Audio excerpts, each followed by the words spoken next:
Hi everyone. Before we get to the video, quick announcement. By the time you're seeing this, I'm not actually here. This is a trick of editing. I will actually be in Toronto. I'm there for the weekend. Hopefully gonna chill with some cool internet peeps and also some IRL friends. So yeah, that's where I am currently. But I made sure, of course, to have some content scheduled. But I did want to also make an announcement that because, of course, I'm going to be in Toronto, that means no Sunday sum up. So I'll see if I can kind of do a late version of that for Monday's episode. But Sunday is instead going to be about the Korean general strike and why our Western media is not reporting on it. So yeah, just a quick little announcement and tell people some stuff. And also, if you're seeing that I'm not being as active or as responsive to replies or questions or things like that, it's because I'm technically on vacation in another city. But with that, here's today's video. Hi, everyone. Here's what's bothering me today. Justin Trudeau has allowed the CRB, it's what replaced the CERB, to lapse, meaning 800,000 Canadians are now without that crucial pandemic benefit. And again, because, the pandemic election was so urgent so that Justin Trudeau could get support to Canadians real quick because, boy howdy, he really cares. That, the whole purpose of the election, they're not going back to work until November 30th. So we are stuck here in this situation in Canada where nearly 1 million Canadians, nearly, 1 in 35 Canadians is now having support, often quite needed, being clawed back. Now, I'm not going to say much more about this because I already said plenty in that video that I did about Trudeau and the hypocrisy of his pandemic election and sluggishly returning to work. Feel free to watch that because otherwise I'd just be kind of rehashing a lot of that here. But what I want to use this moment for is to actually share with you and with others watching this, and hopefully with Trudeau and other people who voted this jackass back into power, the very real people being affected by this decision to cut back on these very necessary programs. This also should be seen as a moment for us to actually just implement UBI, a universal basic income.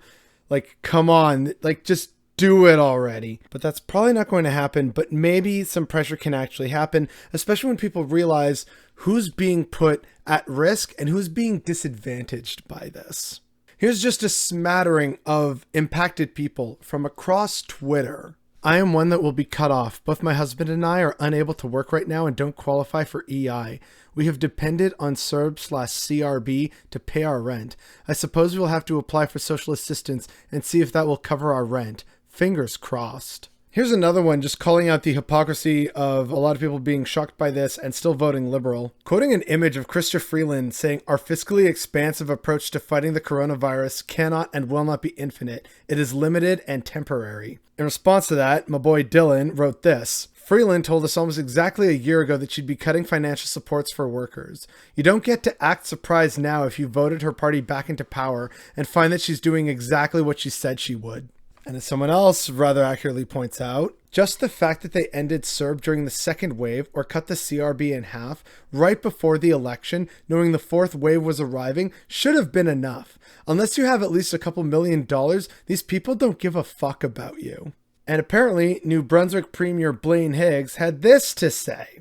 He's glad CERB is coming to an end. Says he knows businesses are having trouble finding employees. Which, as an aforementioned person accurately pointed out, New Brunswick has by far the lowest minimum wage in the country. If businesses have trouble finding employees, maybe they should pay people more. Also, CERB ended last year. On top of all of this, people on disability have gotten fractions of what many other Canadians managed to qualify for the initial CERB. And even after the CERB was clawed back and reduced, that was still more than people on disability make. Here's a map of Canada showing what people get in each province as their stipend for living on disability. And if you're wondering, no, it is nowhere near a living wage. It is absolutely a poverty wage. And unfortunately, here comes the media with the spin and saying, yeah, no, this is actually a good thing that it's coming to the end.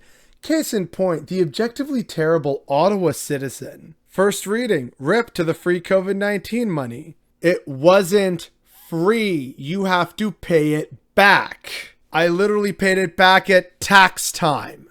It is just so infuriating to see the people in positions of power, so Chrystia Freeland, Justin Trudeau, wealthy businesses who just took a bunch of money that was earmarked for workers in the emergency wage subsidy and just gave themselves stock buybacks and bonuses. And then their friends in the generally corporate and right-wing controlled media in Canada saying, oh, it's good that the free money is ending, which is objectively untrue because it wasn't fucking free money. And unfortunately, a lot of liberals, including many liberal partisans, being shocked that this is ending and that the government isn't actually getting back to work.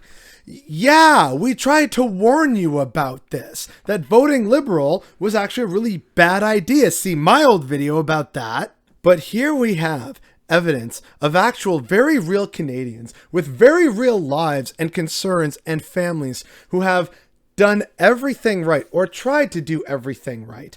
And they are still being either punished for it or they don't qualify for EI and they're just hoping against all hope that they can qualify for social assistance. This is going to be a real terrible time moving forward. The only redeeming quality about this is that the government can still be held to account because it's not a liberal majority. But with the pandemic nowhere near over and with people still not able or willing to return to work for a variety of reasons, some valid and some not so valid, such as the whole anti-vaxxer thing. And NDP MP Peter Julian actually raises a good point. Here he's quote tweeting himself about how it's incomprehensible that Justin Trudeau would cut off 800,000 Canadian families from the CRB in the middle of a deadly fourth wave, which is only going to mean more suffering. As he said on October 22nd, in 38 hours, 880,000 families will be cut off pandemic supports with the sudden ending of the CRB. Not a single one of them qualifies for the new Liberal lockdown workers benefit because there are no regions that qualify. Callous and cruel Justin Trudeau, I have no words. We have seen right now just utter contempt and callousness from Justin Trudeau's government and also from Chrystia Freeland. And hundreds of thousands of Canadians, through no fault of their own, are going to struggle because of the callousness of the supposedly progressive liberal government that called an election, an expensive election, mind you, because it claimed to care about Canadians. I think it's safe to say they absolutely don't. We get what we vote for, apparently, and we could have had so much better, and that is what's bothering me today.